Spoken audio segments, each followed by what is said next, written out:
দেখতে পাচ্ছেন ঘরের আকার খুব ছোট হলেও এটা একটা ছোটখাটো অস্ত্রাগার।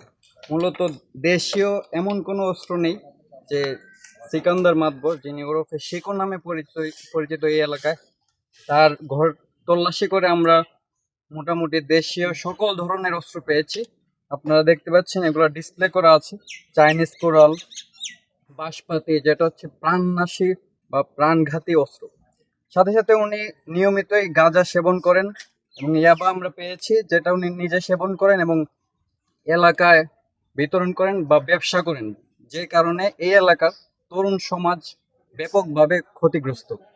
আমরা পুরো জাজিরা সহ সারা বাংলাদেশে বাংলাদেশ সেনাবাহিনী আসন্ন ত্রয়োদশ জাতীয় সংসদ নির্বাচন এবং গণভোট উপলক্ষে যেন শান্তিপূর্ণভাবে একটি ভোট কার্যক্রম আমরা পরিচালনা করতে পারি, এই জন্যই আমরা এবং আমাদের যে সাধারণ জনগণ তারা যেন নিরাপত্তার সাথে নিরাপদে ভোট কেন্দ্রে গিয়ে এবং ফেরত আসতে পারে, এজন্য আমরা সাঁড়াশি অভিযান চালাচ্ছি।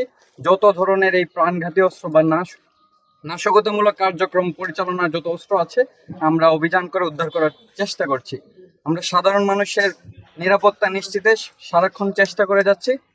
আপনারা যারা সাংবাদিক ভাইয়েরা আছেন এবং সাধারণ মানুষ সচেতন ভাবে আমাদেরকে প্রয়োজনীয় সঠিক তথ্য দিয়ে সহযোগিতা করবেন, যেন ভবিষ্যতে আমরা এই ধারা অব্যাহত রাখতে পারি। ধন্যবাদ।